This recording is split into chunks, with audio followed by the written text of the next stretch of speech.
pick by Donald Trump for this and many reasons. The Washington Post reports, quote, some Republican strategists said that they fear Vance could hurt the ticket with suburban women, a group where Trump saw significant erosion in his 2020 loss after his 2016 win. Among Trump allies, there has been, quote, constant discussion about whether the president made a bad choice, according to one longtime advisor. Text message chains have blown up with his, quote, awkward public appearances, the person said. A description that fits with the Democrats' latest characterization of the GOP presidential ticket. For a little wait, before I play this, I just want to say, out of the mainstream, that's one argument. Ideological extremist, that's another argument. This, though, cuts a lot closer to the core of the real problem with JD. Take a listen. You know there's something wrong with people when they talk about freedom, freedom to be in your bedroom, freedom to be in your exam room, freedom to tell your kids what they can read. That stuff is weird. They come across weird. They seem obsessed with this. We're using this fake living room to talk to you about a super weird idea from J.D. Vance. Yeah, it's not. I mean, it's quite weird. But what was weird was him joking about racism today and then talking about Diet Mountain Dew. Who drinks Diet Mountain Dew? On the other side, they're just weird. I mean, they really are. Some of what he and his running mate are saying, well, it's just plain weird. That's speaking the language of the American people right there. We continue to watch for President Biden to start his speech at the LBJ Library in Austin, Texas, on Supreme Court reform. Governors Josh Shapiro and Gretchen Whitmer are now on stage at that big event for Vice President Harris in Pennsylvania. Gretchen Whitmer speaking, Josh Shapiro waiting to be introduced by her. I guess Gretchen Whitmer, as a guest in the state, is going first. Josh Shapiro, whose state it is going to be the headliner there. That's Mark Updegrove from the LBJ Library over there on the other side of your screen. This is a guy who runs the LBJ Library, one of the great presidential libraries in America, by the way. If you get a chance to visit it when you go to Austin, you will be richly rewarded. But we begin this hour with the stuff we were talking about before, how J.D. Vance, weirdo, just keeps getting weirder. And, you know, we'll talk about this. Mike, who knows a few things about weirdness, that's Mike Murphy out there, who's the man from once upon a time Republican Party. I see my friend Maya Wiley over there, who is a civil rights leader par excellence and also former mayoral candidate in the city of New York. And here at the table, Democratic strategist and professor at Columbia University, MSNBC political analyst Basil Smilky, who's got a basil-colored tie on today. He's wearing a tie that kind of is the embodiment of his name. And as long as we're here, I'll start with you, Basil. Yeah. I mean, one of the things that people in politics do often is they get in the weeds, they get complicated, they make all these complicated arguments, and sometimes they're smart arguments, but they're like normal people are like, calling someone a weirdo when it is resonant, when you hear the laughter, when Vice President Harris said, they're just weird, you heard the response to that in the room, which was visceral. Man, when you get a line like that, Tim Walz was the first one, governor of Minnesota, to use it. The Democratic Party has latched onto it, and I think you are this real gift when you can find a piece of language that everyone understands, and when they hear it, they go, yeah, that guy is weird. Absolutely right. We've often talked about threats to democracy on this show and you know, throughout this multiple cycles now, actually. And while many of us may understand that, it does take some explaining. Weirdness you feel in your gut. Weirdness, as the Political article talked about today, it's something that a word that you use in common language with friends and family members. So the ability to sort of feel that immediately, to have an emotional response to it, is incredibly, incredibly important. Something we do in politics, right, is find a way to turn intention into behavior. How do I get you to think a certain way and feel a certain way and then go ahead and act on it? In this case, by a vote or by going out and raising money. And oftentimes that difference is the emotional content, is that visceral feeling. So that's what that term weirdness hits on. But it also is a catchphrase for so many other things that both Donald Trump and J.D. Vance continue to funnel into by the kinds of statements that they make. Mike Murphy, a man who, for a period of time when he may still used to have a custom personalized license plate that said "Go Neg" on it, if I remember correctly. A man who knows his way around attacks that work and don't work. Have you, to talk about the effectiveness of a plain-spoken attack like calling J.D. Vance weird, but also tell me whether you've ever seen a vice presidential rollout or launch worse than this one? No, it's a complete train wreck. I think the key to the weird thing is it's normal language, not politician language. You know, we've kind of ruined political English because there's no art to it anymore. Instead, it's all sly and tricky. We're not going to spend, we're going to invest, you know, haircuts or follicle reform. Weird is just plain, regular, people get it language, and in this case, it fits. I mean, I'm fond of all the W insults. McCain used to refer to them as wacko birds. I like that one, but weird is perfect vernacular, and there is something weird about these guys. Trump's hair is weird. Most things about Trump are weird. So I think Governor Wallace gets credit for opening the W offensive here. Now they're all saying it, and it fits. And when it fits, it becomes self-amplifying. The rest of J.D. Vance's vice presidential campaign will be him saying, "I'm not weird." Not easy to do. Yeah, it's like, when did you stop beating your wife? Here is, I don't mean that about J.D. Vance, by the way. I just meant that's the thing where you're trying to defend yourself against accusations anyway. It never works to be saying, "I'm not a wife beater." Here is Gretchen Whitmer. She's talking about J.D. Vance. Let's take a listen to it. Always said I needed to find at least one good thing about every person. And so I'll give J.D. this. He is efficient. In one sentence, he insulted women, black people, and Jewish people.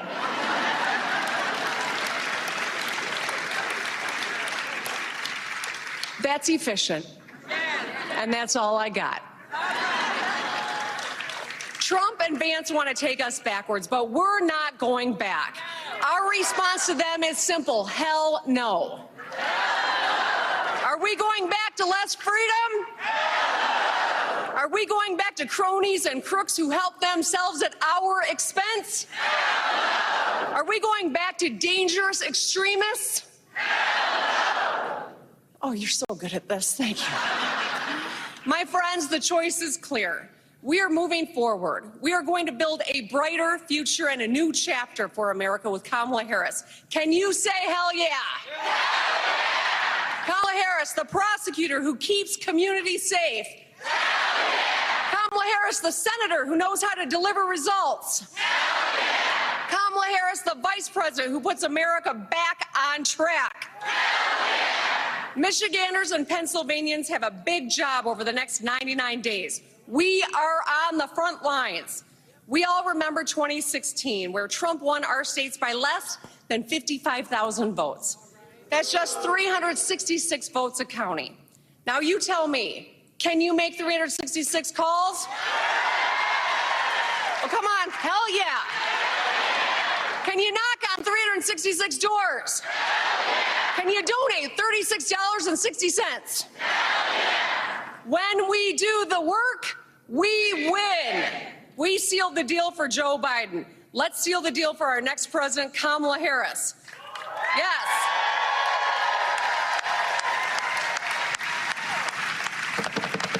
Let's step away from that here and come back to the panel. Maya, I rattled off some numbers in the first hour of the show about what this last week has meant for the Harris campaign. The extraordinary outpouring of door knockers, volunteers, the money that's rolled in, grassroots, $200 million, 66% of it from first-time donors. You hear it a little bit there, even with the vice president nowhere in the vicinity. You hear the enthusiasm, you hear the energy. Talk about what you think it will require for Vice President Harris to keep this going. I mean, can you keep a honeymoon going for 99 more days? Well, you sure can, as long as you're still the person that you were dating before the honeymoon. I mean, I think this goes back to the point of authenticity, of people feeling who you are when you're running for office. You know, that is such a central point of why Kamala Harris has been a powerful candidate already. In addition to a historic candidate, she is someone who has really just shown joy. She's someone who's been much more able to communicate who she is rather than be painted as a caricature, whether it's in the media or by opposition. And now she's just unleashed. And I think that's exactly why there's so much energy. But I think it's also what you just saw from Governor Gretchen Whitmer. I mean, it is that same kind of showing up and reminding people what it takes, because you can be enthusiastic, but what gets it done is that real people are going out and talking to their neighbors, that real people are showing up and saying, I'm with her. You should join her. And that actually goes back to your previous point about weirdness, right? It's like, who can you relate to? Who do you understand? Who do you feel gets what your experiences are? And, you know, that's part of the appeal of why Kamala Harris has really broken out already. Now, we had a relatively rich, robust, and I was hoping a humorous segment that we were going to build here around J.D. Vance and his attack on the childless cat ladies, as he put it. But we now have President Biden, who's speaking down in Austin, Texas. Let's listen to him talk about Supreme Court reform. Walking. I was on the steps of one of the university halls called Hullion Hall at the university, listening on transistor radio with 3 other people. Seemed unbelievable. And then later watching President Johnson help the nation find a way forward. In his first address after the tragedy, President Johnson said, and I quote, "Nothing could more eloquently honor President Kennedy's memory than the earliest passage of the Civil Rights Bill." That's what he said.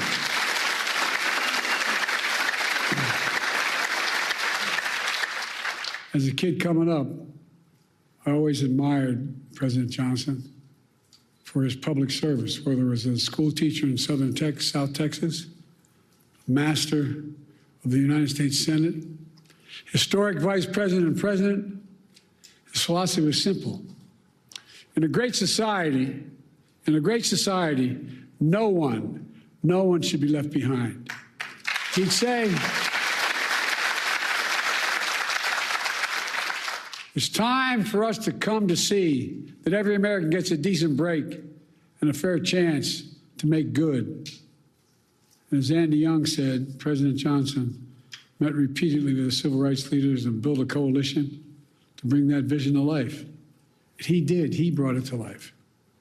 Over 50 years, the LBJ Foundation has convened this symposium to reflect one of the crowning achievements, the Civil Rights Act of 1964, a defining moment that has since opened doors of opportunities for all Americans, regardless of race, sexual orientation, gender identity, religion, national origin. Together with the Voting Rights Act and the Fair Housing Act, these 3 landmark laws he signed are remarkable in their scale and their scope. Taken together, these 3 acts have made this nation fundamentally more fair, fundamentally more just, and most importantly, fundamentally more consistent with our founding principles. For real. And we're a better nation because of them. We must be clear. Their work, our work, is not done. It's not done. We do not celebrate these laws as part of our past, but as critical components of our future. President Johnson understood what President Lincoln understood in his own time, that the courts would determine the scale and scope of our laws. Over 100 years after the Emancipation Proclamation, President Johnson vowed, in his words, to do this job